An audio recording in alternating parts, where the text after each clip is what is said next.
All right, welcome. This is No Desk, the Blue Flowers Agency edition. We are so lucky to be surrounded by some of the most amazing writers, educators, thinkers, and advocates. Today, you will hear from Samiya Bashir, Beth Ann Fennelly, Major Jackson, Sapphire, and Mark Doty. Not in that order, but slightly. Don't worry. You have enough time to grab your drink, get your lives together, because this is not going to be good. It's going to be great. All right. Our first reader is Samiya Bashir, author of 3 books of poetry, Field Theories and Gospel, and Where the Apple Falls. Sometimes she makes poems of dirt, sometimes zeros and ones, sometimes variously rendered text, sometimes light. Her work has been widely published and performed, installed, printed, screened, and experienced. Bashir holds a BA from the University of California, Berkeley. Whoop, whoop. I'm from Oakland, so you know how to put some extraness on that right there. Where she served as poet laureate, and an MFA from the University of Michigan, where she received 2 Hopwood Poetry Awards. Bashir lives in Portland, Oregon, where she teaches at Reed College. If you're not ready, get ready, and then you stay ready, because it's going to be good. Welcome to our virtual stage, Samiya Bashir. All right, on. Thank you, Mahogany. Thank you. Hey, y'all. Yeah, you don't have to get ready if you stay ready. It's really important facts, right? So I had to come outside on the road because, I feel where we are. The great writer and jazz critic Albert Murray once said that the second law of thermodynamics ain't nothing but the blues.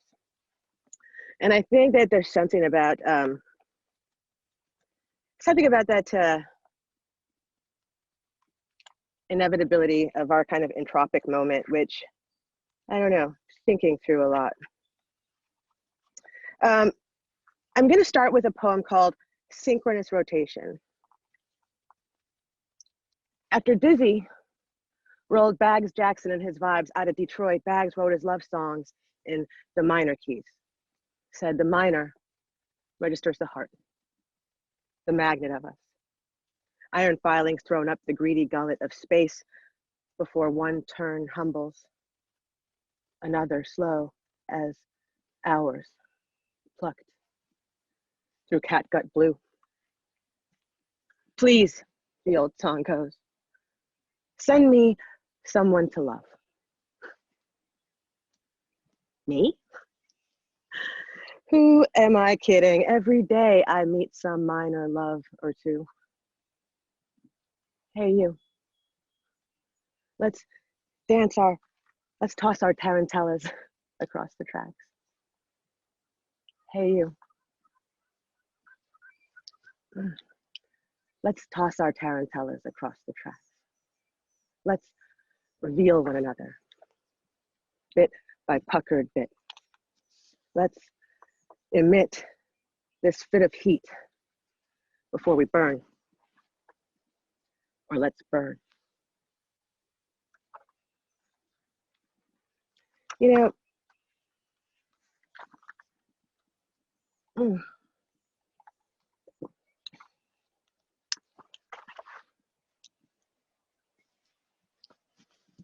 I got questions. That was like a real question, just saying.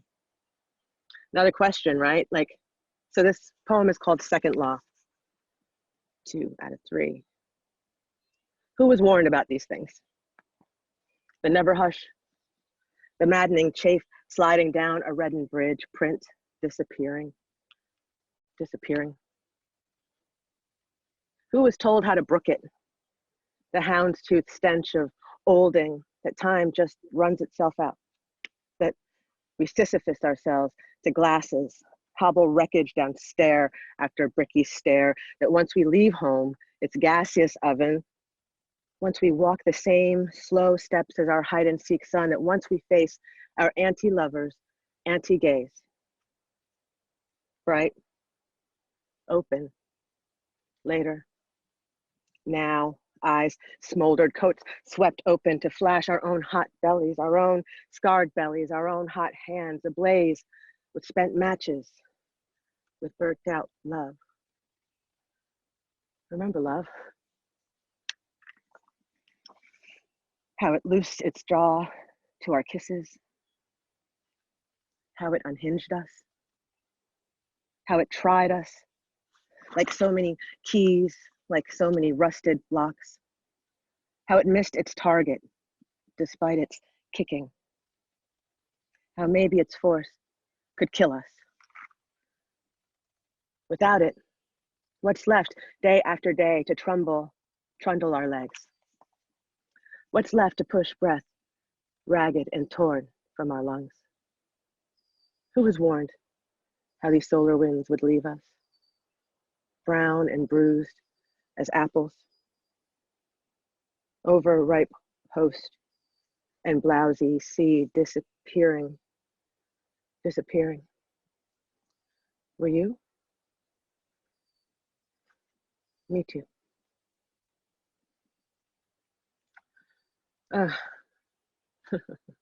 Mahogany. I was like, I got a message in my poem. I have a message. Come on, message. Y'all, so I'm really so glad to be anti-isolating with you right now. You know, every single one of you. It's like beautiful to see you. I'm gonna leave, you know, the wires. Just again, thinking about this entropic moment, right? And like, what are we gonna do about it? This is called a small matter of engineering. The old water tower once stored every drop we lived on. Its walls, dark-capped, bricked beige as supermarket pantyhose, still rise, erect astride the main drag.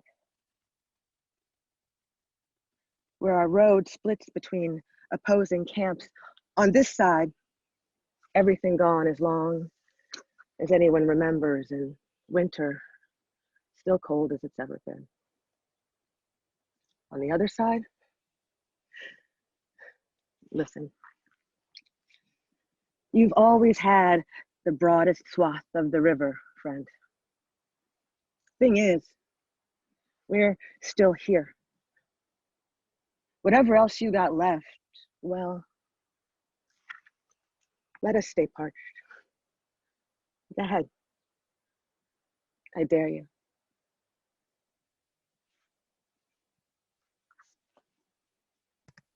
It was like she was reading just for me.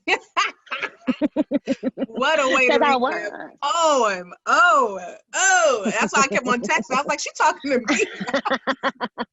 She's trying to save my life with these poems. Amen. Can we? Yes, thank you so much. Thank you for the scenery. Thank you for the beautiful, intimate poem giving that you just gifted us with. You are a light. Our next reader is Mark Doty.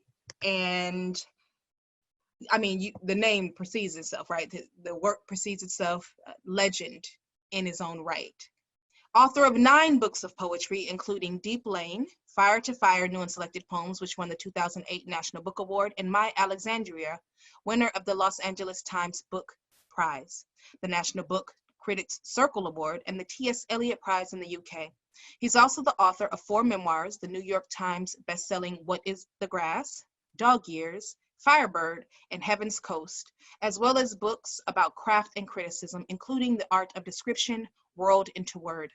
Doty has received 2 NEA fellowships, Guggenheim and Rockefeller Foundation fellowships, a Lila Wallace Reader's Digest Award, and the Witter Bynner Prize. Please welcome to the stage, our virtual stage, to your screens right here, right now, Mark Doty. Thank you, Mahogany. The stage. I am in the middle of New York City, downtown, and very happy to be in this great virtual company, given especially that virtual is the only kind of company I have pretty much at the moment. So very pleased to be here. And I'm thinking about how isolating this experience is and how alone so many of us feel when we are in fact making something together. We are working very hard, putting up with being isolated and distanced from one another in order to make each other better, in order to protect each other. And that's really a very lovely thing, a very moving thing. And so I wanted to start out, I want to read you a poem, it's an old poem, that has to do with how we make something, what happens to us when individuals put their shoulder to the wheel and make something larger than themselves. And this poem began when I lived in Provincetown on the Massachusetts coast, and our local choral society decided to do a performance of Handel's Messiah. And that was very ambitious for this group of amateurs, and no one was really sure how it was going to turn out. On the day I went, there was an incredible sunset above the church where they were performing, and I kind of wanted to just look at that sunset, but I went in to hear the concert. This is called Messiah, Christmas Portions. A little heat caught in gleaming rags, in shrouds of veil, torn and sunshot swaddlings. Over the Methodist roof, 2 clouds propose a Zion of their own, blazing, colors of tarnish on copper against the steely close of a coastal afternoon, December, while under the steeple, the choral society prepares to perform Messiah, pouring in their best blacks and whites onto the rake stage. Not steep, really, but from here, the first pew, they're a looming cloud bank of familiar angels, that neighbor who fights operatically with her girlfriend for one, and the friendly bearded clerk from the post office, tenor trapped in the body of a baritone, altos from the A&P, soprano from the t-shirt shop. Today, they're all poised, costume and purpose conveying the right note of distance and formality. Silence in the hall, anticipatory, as if we're all about to open a gift we're not sure we'll like. How could they compete with Sunset's burnished oratorio? Thoughts which vanish when the violins begin. Who'd have thought they'd be so good? Every valley, proclaims the solo tenor, a sleek blonde I've seen somewhere before, the liquor store, shall be exalted. And in his handsome mouth, the word is lifted and opened into more syllables than we could count. Central ah dilated in a Baroque melisma, liquefied. The pour of voice seems to make the unplanned landscape. The text predicts the Lord will heighten and tame. This music demonstrates what it claims. Glory shall be revealed. If art's acceptable evidence, mustn't what lies behind the world be at least as beautiful as the human voice? The tenors lack confidence, and the soloists, half of them anyway, don't have the strength to found the mighty kingdoms these passages propose. But the chorus, altogether, equals my burning clouds and seems itself to burn, commingled powers deeded to a larger, centering claim. These aren't anyone we know. Choiring dissolves familiarity in an uppouring rush, which will not rest, will not for a moment be still. Aren't we enlarged by the scale of what we're able to desire? Everything, the choir insists, might flame. Inside these wrappings burns another, brighter life, quickened now by song. Hear how it cascades in overlapping, lapidary waves of praise. Still time to change. So, of course, this is a moment when, while we are cooperating, while we're working together, it's easy to see around us the evidence of those who are most alone, people on the streets. In this city, there is an enormous amount of suffering taking place that's very visible. People who live without walls, people who have no place to go, people who are afraid to go to shelters because they aren't safe, are under a great amount of stress. There's a little poem about one of those people in my neighborhood who has I think a kind of heroic stance. This is called Imperative. It's new, so it's on this iPad, it's still malleable. Imperative. He's my age, the man leaning dark against the storefront window ledge, hair and beard dusted white, face impressed with a frazzled net of lines. He doesn't attempt to please or seem in need, but practices all day a toneless, steady neutrality, repeating his monosyllabic plea, change. In this way, he resembles a prisoner who's learned to show almost no deference to the guards, nothing of abasement. He's a barely rippling tank of dark water, superbly contained. He submits to a precise degree he's had years to gauge. Change, he says, all day, fixed in his spot on 7th. The word a key, he tries again, hoping this time the tumblers turn. His voice at night more driven, change, as if he meant to chip away at something. The word falling hard on the sidewalks, flint and shadow, ringing on the pavement like a dime. So I don't want to leave you there. I'm going to end with a very new poem, which I confess I was revising here 5 minutes ago. So if you happen to see this again, it may look a little bit different, but it's pretty much here. It's called Bodega. Tulips, 2 bunch 12 at the Bodega, corner of 19th Street. Hand ink sign above metal tubs holding out 100 shades beside the register at the corner of 19th Street. January just begun, and the curve and sheen of petals rhymes with the skin on my lover's shoulders. 2 of the uncounted places on, oh, let's call them you, where my hands like to rest, though they won't linger long. I've studied the spectrum of possible arrangements displayed beneath the striped, rain-glazed awning and made my choice. 3 branches of plum decked at their tips with spherical green ideas of bloom. To purchase a bud is to buy a prospect, to believe. He'll be at my place in an hour, just off work. The bit of future I'm carrying home is bundled in clear wrapping, jeweled with a little rain, a gift given freely as much to myself as to, oh, let's say you, a reciprocity. Unwrap these and open, unexpected, early in the year, later in my life, long in coming, though sudden still and splendid, spring. Thanks. Splendid, splendid, splendid. Thank you so much. Thank you, thank you, thank you.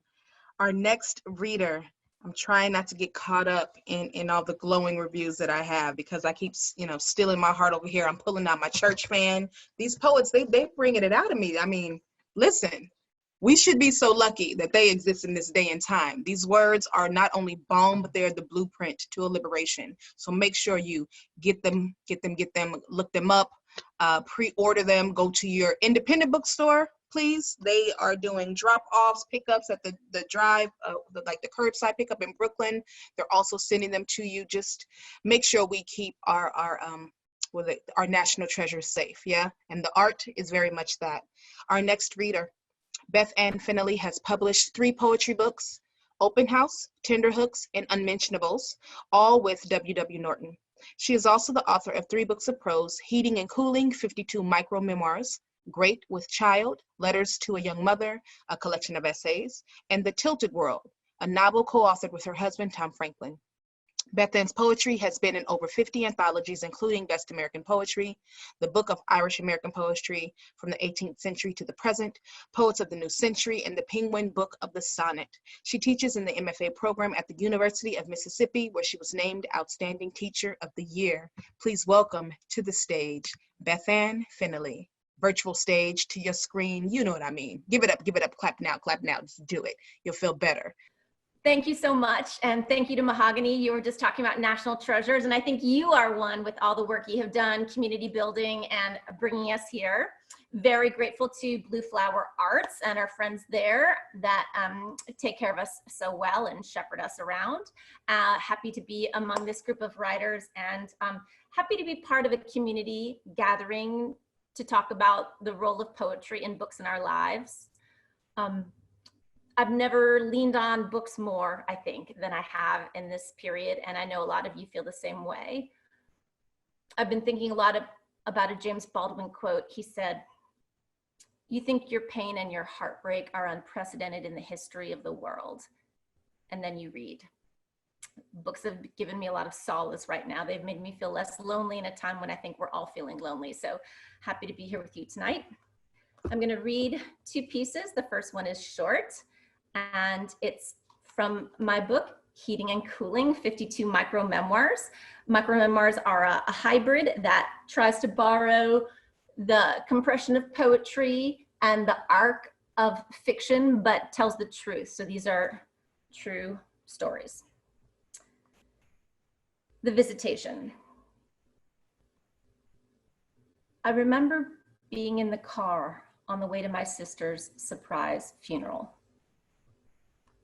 In the back seat, I think. I can't imagine who was driving.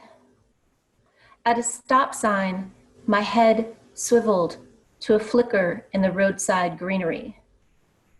A fox poking its snout from between 2 bushes.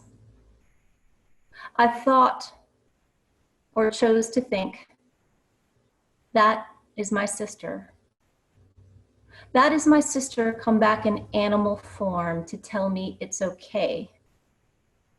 She's okay. I'll be okay. But it was not okay. She was not okay. I would not be okay. I would not be okay for so long that when okay arrived, it couldn't place me. It looked right past the veil of shivering leaves, my long red snout, my gloved paws swiping tears into my little black mouth.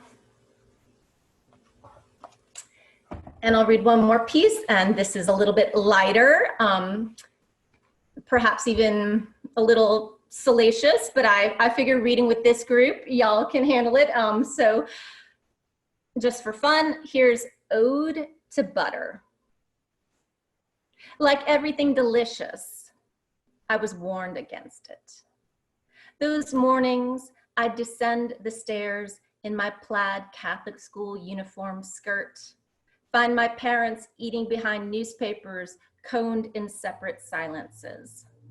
The only music was the throat-clearing rasp of toast being scraped with too little butter, 3 passes of the blade. Battle hymn of the 80s. When I pulled the butter close, my mother's eyes would twitch to my knife, measuring my measuring. The goal, she'd shared from Weight Watchers, a pat so thin the light shines through. If I disobeyed, indulged, slathered my toast to glistening lace, I'd earn her favorite admonition, predictable as Sunday's dry communion wafer, a moment on the lips. I couldn't stop my head from chiming, forever on the hips. Hips?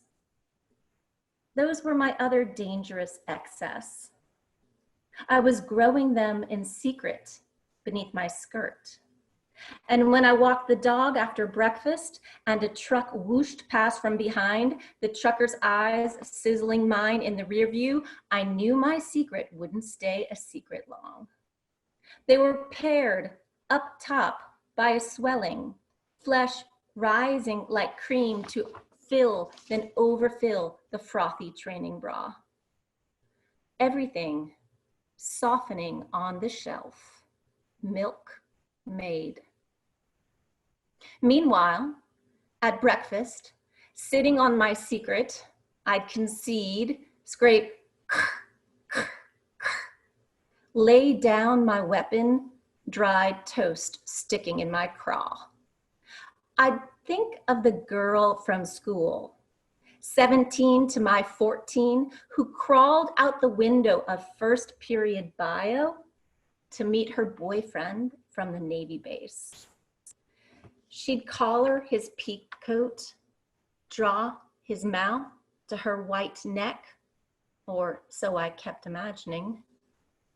Slut, the girls whispered, watching her struggling back through the window, throat pink from cold and his jaws dark stubble.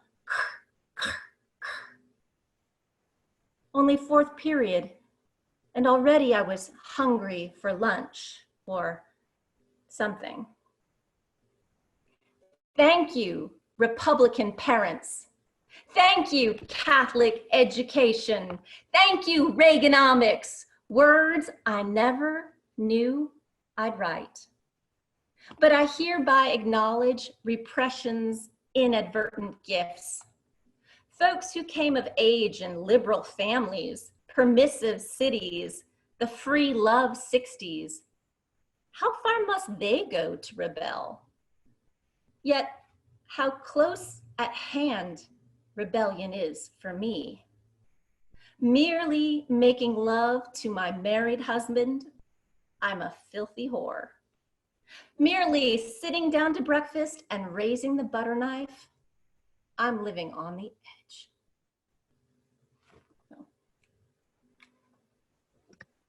All right. Thank you, Beth Ann. Thank you. Thank you, thank you, thank you. And thank you, Butter, for bringing that poem to life. And our next poet, oh my goodness, are you ready? I know you are. So go ahead and start liking and start hitting on the floors, bother your neighbors, whatever you need to do to get yourself prepared for our next reader. Selected by President Obama as the 5th inaugural poet in the U.S. history, Richard Blanco is the youngest and the first Latino immigrant and gay person to serve in such a role.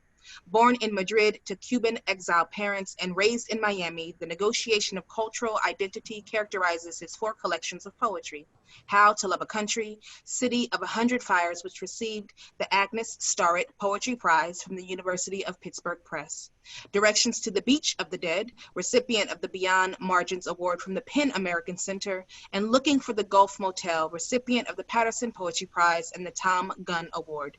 He has also authored the memoirs For All of Us, One Today, An Inaugural Poet's Journey, and The Prince of Los Cocoyos, I hope that's right. A Miami Childhood, winner of the Lambda Literary Award. His inaugural poem, One Today, was published as a children's book in collaboration with renowned illustrator Dave Pilkey. Boundaries, a collaboration with photographer Jacob Hessler, challenges the physical and the psychological dividing lines that shadow the United States. His latest book of poems, How to Love a Country, both interrogates the American narrative, past and present, and celebrates the still unkept promise of its ideals. Blanco has written occasional poems for the reopening of the U.S. Embassy in Cuba, Freedom to Marry, the Tech Awards of Silicon Valley, and the Boston Strong benefit concert following the Boston Marathon bombings. He is a Woodrow Wilson Fellow and has received numerous honorary doctorates. He has taught at Georgetown University, American University, and Wesleyan University, and he serves as the first education ambassador for the Academy of American Poets. Whew, take a deep breath. Whoa, are you ready? I know I am. Welcome to the virtual stage, Richard Blanco. Thank you, Maureen. Thanks. Thanks for all that. Sometimes I think I'm a slacker, but and then I hear some things that are okay, not so bad. So I do want to share just a couple poems on how to love a country, which has been interesting because originally that book was conceived sort of speaking about the political divide within the political sort of context and the political lens. And now that we're going through this present moment, I'm realizing how it's shedding a light on so many different kinds of inequalities, just through this sort of unexpected way of that it's making us look at our society and our world. So in a way, what I love about poems, hopefully, I guess hopefully the better poems can always be recontextualized, or always speak to us, right? In some way, they'll speak to us at the time. So in a way, hopefully this poem, I'm reading it now in this other context of how we're all interconnected. We're seeing now that, we can't take all these things that we thought were just little things for granted. The cashier at the grocery store is the most important part of our life right now. The person who's that can deliver our packages. So that we're all interconnected, and that everybody sort of, everybody adds something to the table. There's a value to everything that we do, and actually we're interdependent. Which is what this poem is called, Declaration of Interdependence, and trying to recognize that.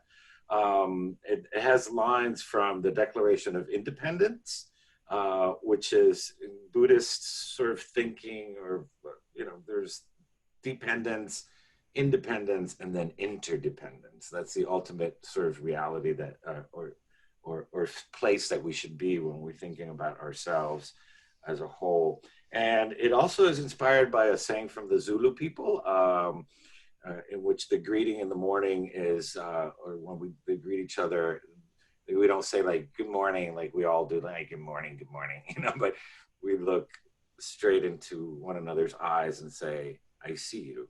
And this is about seeing each other. And I think we're seeing each other now in a very different and important way. Declaration of Interdependence. Such has been the patient sufferance, where mothers bred instant potatoes, milk at a checkout line, where her 3 children pleading for bubblegum and their father, where the 3 minutes she steals to page a tabloid, needing to believe even stars' lies are as joyful as bruised. Our repeated petitions have been answered only by repeated injury. where her second job, serving an executive absorbed in his Wall Street Journal, at a sidewalk cafe shadowed by skyscrapers, where the shadow of the fortune he won and the family he lost, where his loss and the lost, where a father in a coal town who can't mind a life anymore because too much and too little has happened for too long. A history of repeated injuries and usurpations, where the grid of his main street's blacked out windows and graffitied truths, where a street in another town lined with royal palms, at home with a Peace Corps couple who collect African art, where their dinner party talk of wines, wielded picket signs and burned draft cards, where what they know, it's time to do more than read the New York Times, buy fair trade coffee and organic corn. At every stage of these oppressions, we have petitioned for redress. Where the farmer who grew that corn, who plows into his couch as worn as his back by the end of the day, where his TV set blaring news having everything and nothing to do with the field dust in his eyes, where his son nested in the ache of his arms, where his son, where a Black teenager who drove too fast or too slow, talked too much or too little, moved too quickly but not quick enough, where the blast of the bullet leaving the gun, where the guilt and the grief of the cop who wished he hadn't shot. We mutually pledge to each other our lives, our fortunes, and our sacred honor. We're the dead, we're the living amid the flicker of vigil candlelight. We're in a dim cell with an inmate reading Dostoevsky, where his crime, his sentence, his amends, we're the mending of ourselves and others. We're Buddhists serving soup at a shelter alongside a stockbroker. We're each other's shelter and hope. A widow's 50 cents in a collection plate and a golfer's $10,000 pledge for the cure. We hold these truths to be self-evident. We're the cure for the hatred caused by our despair. We're the good morning of a bus driver who remembers our name, the tattooed man who gives up his seat on the subway. We're every door held open with a smile when we look into each other's eyes, the way we behold the moon. We are the moon. We are the promise of one people, one breath, declaring to one another, I see you. I need you. I am you.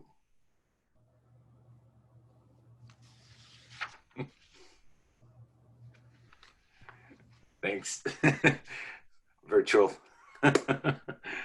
Yeah, so yeah, I'm trying to see that poem in this whole new light of that interconnectivity and realizing that all of us, all our stories, all our narratives, all that we do adds to the whole, and how much we've taken for granted.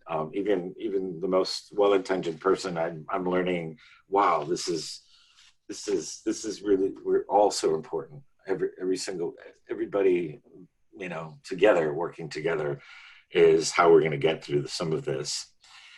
So another poem I'd like to share, it's called Cloud Anthem, and this is a bit of a different poem, kind of a similar message about the idea of thinking about coexistence. How are we going to figure this out? Again, this was written perhaps back then in a different context about political divides, mostly about climate change and other things, but using clouds as sort of a metaphor, as a sort of a controlling metaphor here, and thinking about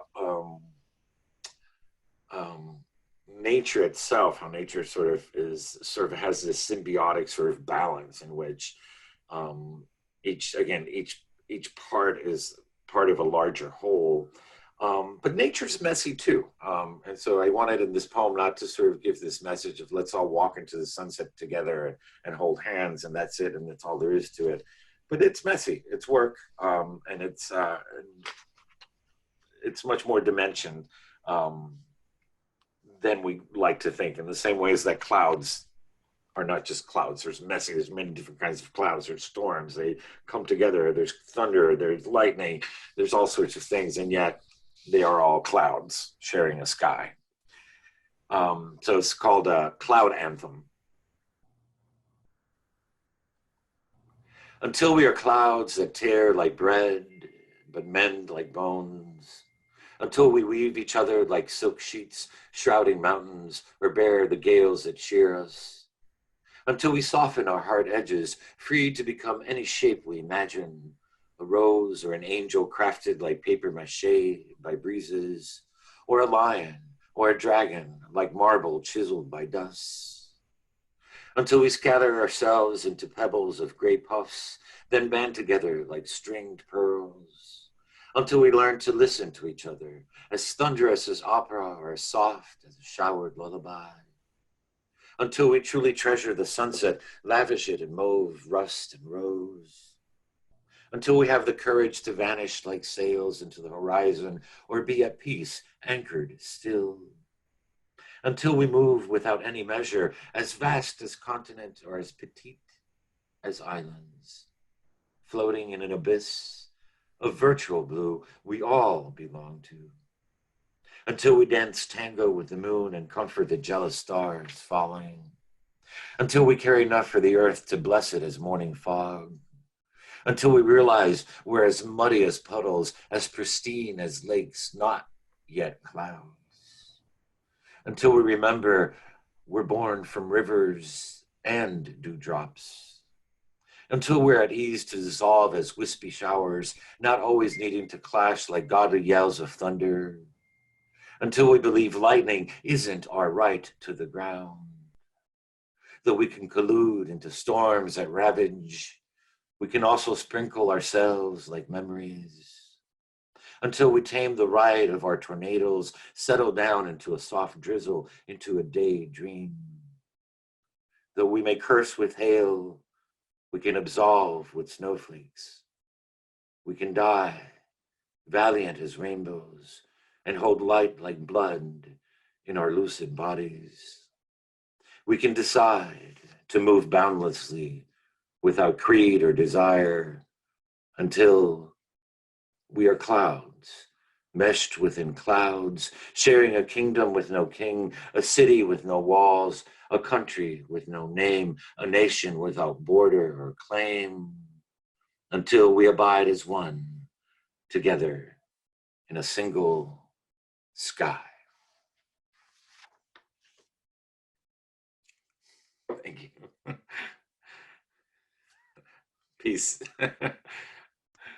Woo, what a way to dismount.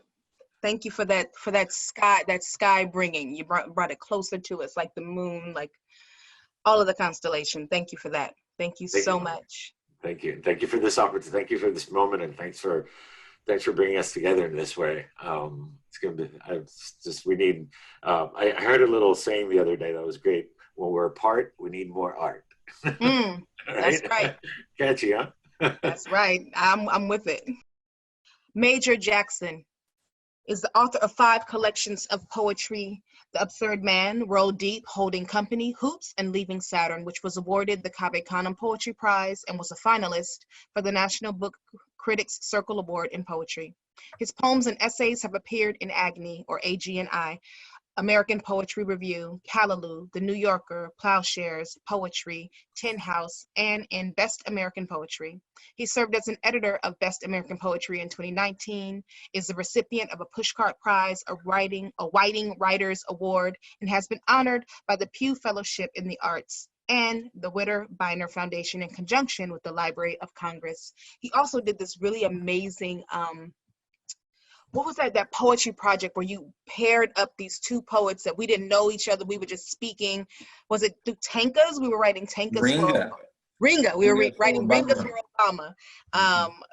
So all that to say, he too is a truth slayer when it comes to this literary game. He is trying new and different and improved things. A great professor, one of the best to do it. Welcome to our virtual stage, Major Jackson.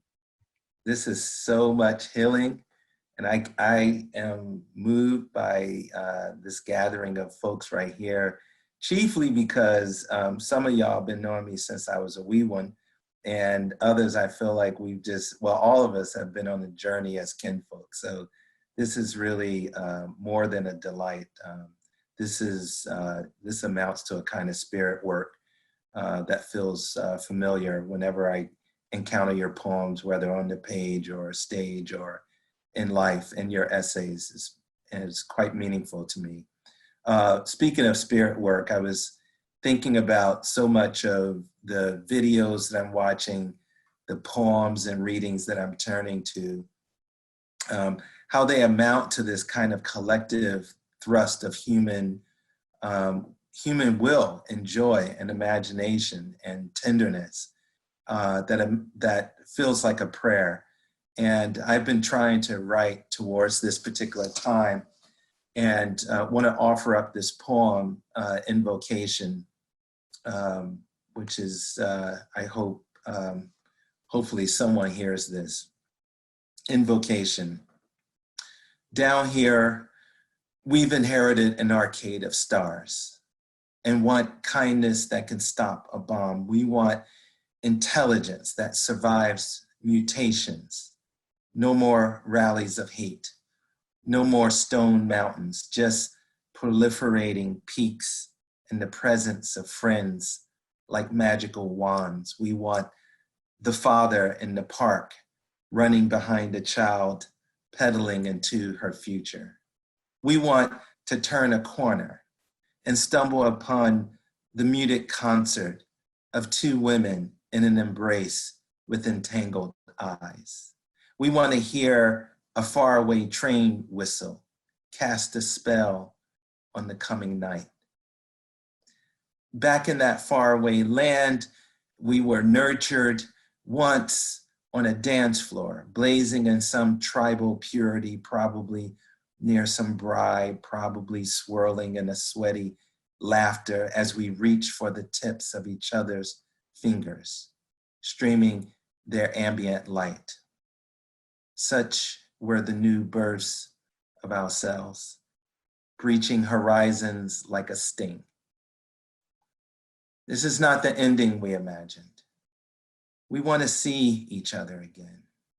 Strangers walking through curtains of rain, storms lighting up streets laden with blossoms. So just before all of this, I've been writing these poems that nascently and just with a touch to pay homage to the poets and the writers who I feel as though have fed me in innumerable ways, their conversations, their images. So I want to continue to try and acknowledge my debt at least. This is called Points of Clarification. And though I say here, sorrow beguiles me, I lose no sleep. And though I say our country's journey is one long rigmarole, its villages and ridges are succulent and sweet. And though I say here, watch me now, watch me, truly, I'm shy as stage curtains, demure as tiny cups of espresso. And though I quote Wordsworth, Zagajewski, and Dow, I come from gunshots and beatdowns, raw and dirty. The day was mild, the light was generous. And though I've said in the past, I wear September on my face, which is eternal, I treasure too June morning soaked in song, July's fevered cauldron wilting us like seared spinach. And though we say darkness succumbs to the light, I've been reading Faust, questioning the morality of knowledge, our icebergs and mountains auctioned, earth collapsing, human flesh for money, crickets barking loud as generals. And though we say, I do death on cue, I'll forever hold her, a jewelry box in my lap full of prayers and stays against confusion. And though they say world without religions, without revelations, instinct effaced by reason, I swear I can reach up and touch your laughter. And just as our global health crisis emerged, this poem or this book, I should say, published. It's called The Absurd Man. And I'd be remiss not to read at least one poem from it. And this is called Major and I. Major and I, hand in hand, remove our dark suits, but the other Major prefers to undress in glass revolving doors. He is a fan of prohibition cocktails whose potions afford him time travels of the landed gentry. I let Major sport his dangers, which magnify his ambitions, so he can write his grandiloquent poems. And thus ours is a compromised relationship. I'm more cautious than a slug, and he the sampler of pythons. Major is a fan of Peruvian folk songs, wood-paneled libraries, rare colognes, and old issues of Esquire. I, on the other hand, prefer American football, treasury bills, and vintage sports cars. Only once did I try to escape his clutches, this other Major. For years, I've survived his rank songs, which make the Spanish cantors weep. His fingers carry the bitter taste of coffee, which occasionally I sniff, for they are the color of ancient bark. Forgive his pretenses, he who wrote that last sentence.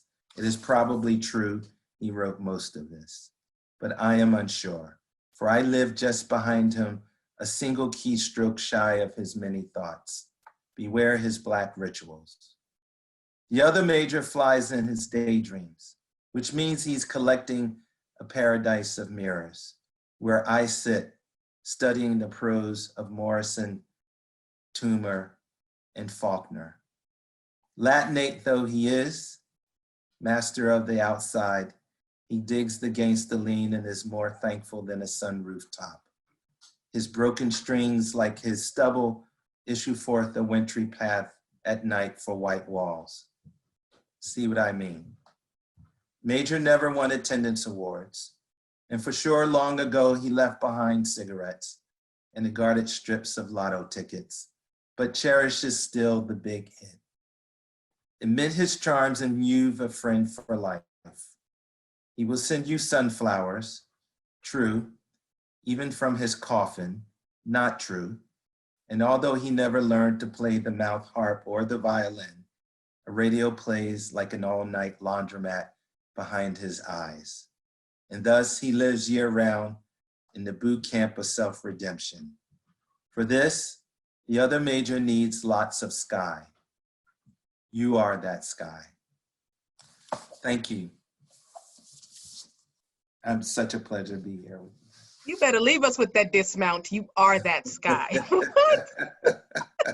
Time to break the fan out again. Right when I think I get to a clearing, here come the poets making you feel everything. Major, thank you for always. Thank you, brother. And our last poet reading today, Sapphire, is the author of 2 best-selling novels, Push and The Kid. Push was made into the Academy Award-winning major motion film Precious, and the film adaptation received the Academy Award for Best Screenplay and Best Supporting Actress. Sapphire's work has been translated into 13 languages and has been adapted for stage in the United States and Europe. Her poetry, fiction, and essays have appeared in the Black Scholar, the New York Times, the New York Times Book Review, The Teacher's Voice, The New Yorker, Spin, and Bomb. Please welcome to the stage, our virtual stage, Sapphire. Let me make sure I unmute you perfectly. Oh, okay. There we go. Okay, I'm so happy to be here. I'm gonna just get to this, and so most of these are like works in progress that I'm gonna read, and so I think Sandra Bland, happy, driving, in control of her destiny, on her way to a new job, and the next thing you know, she's dead. There's no poem here, just her and her mother's scream and a man, a punk who got to keep his job, and her who never got to that new job. She haunts me, I'm glad. I'm glad she wakes me up and won't let me sleep.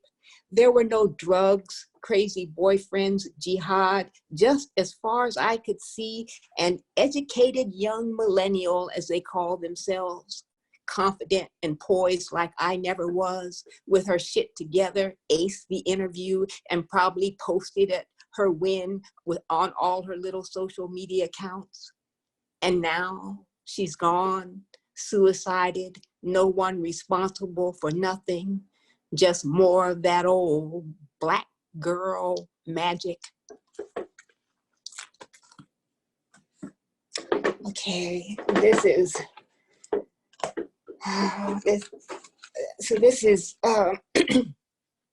again in progress, and this is a I've been working on a novel, and I was determined to push forward with it, and then then said I don't want to write the COVID poems. I just want to keep on with my work like this is going to get over with. But anyway, I wrote this. Alone in a house, an apartment, a room, we are together. I feared Ebola. It disgusted me. SARS, Mars, obesity, we are together. High blood pressure, diabetes, underlying conditions, old, older, 60s, 70s, 80s, we are together. I gather with all those I never wanted to be, but have become. Old, obese, high blood pressure, COVID-19, once the poor, the working class. I gather alone together with the bus drivers and food service workers, the subway's iron dust seeding our lungs. I gather with the teachers and cleaners. We are here in Gotham, the city we watched get clean, the city we got clean in, the city that has perhaps given us the best years of her life. Here we are, it's morning. Though we here stay inside, we will listen for the obscene number of the ones who died, but it's still morning. I gather in group homes, the cavernous shelters, beds laid out in vast dormitories. I have been there. I am there again. I gather with the homeless headed for Potter's Field. I gather with my brother, his mind drifting like a cloud. I gather in the green grass of sorrow. Friends, I wish I had known you more. I gather in laughter I never had with my family, my mother, but still I gather with her frustrated hands, plying her sewing machine and needle trying to dress me. I gather with loneliness and her lack. I gather at the theater waiting for Godot, The Wiz, Precious, Moonlight, The Joker, One Flew Over the Cuckoo's Nest. Didn't we see Glenda Jackson in King Lear? I gather at Slave Play, Show World, Soul Cycle. I gather with the girls at G-Strings dancing on pool tables in the combat zone. I gather on the Upper West Side to clean white women's houses. They had 2 sets of dishes, left money laying around to see if you'd steal. I gather now with those who snapped at me as I bent to their instructions and cleaned litter boxes because they were women and could not. I bow to those years that brought me here. I bow to those white people dependent upon me so they could rise. They are not in their prime anymore. 40 years have passed. They are crying faces, laying in their feces, abandoned in nursing homes. They are treated like they treated me, dispensable, replaceable, invisible. I get up off my knees and ask one white woman for more money. She tells me she can get a Mexican for less, and she does. But still, I am not happy to hear about 25 bodies decomposing in the basement of a nursing home. In fact, I gather with them, old and white. I gather with the tired brown women who left them lying in their shit. I gather with the brown women who wanted good schools for their kids but got police shootings. You say we must have done something for the police to shoot us. We say you must have done something for your kids to stick you in a nursing home. I gather with you, take my gloved hand. I gather the great and savage inequalities. I listen for Gotham's morning body count, and I gather in the light of a new day. I'm going to end with that. Thank you so much. Oh my goodness. And you gathered my edges, okay? Gathered all of our things. Thank you for that, Sapphire. Thank you. And thank you for that backdrop. Virtual backdrop, the levitation. I want to be. Excellent. The levitation has done it. It's perfect. Thank y'all so much for joining us, for sharing space with us, for sharing time with us. These authors, you can find all of their work online. You can find them in the school, the classrooms. Get the book. Study the legends. We are lucky to have them walking amongst us. And this is, again, a Blue Flowers Agency special. So thank you to Blue Flowers. Y'all doing the good work of keeping our arts vibrant and alive, making sure we're taking care of ourselves. Shout out to Ana Paula and Anya. There are times when I'm like, I can't do it. I'm sleepy. I can't. They just like, I got you, no worries. So like, you know, to be an artist and really have someone behind you, making sure that you're caring for yourself so that you can continue make art is a blessing. We don't take it for granted. All right.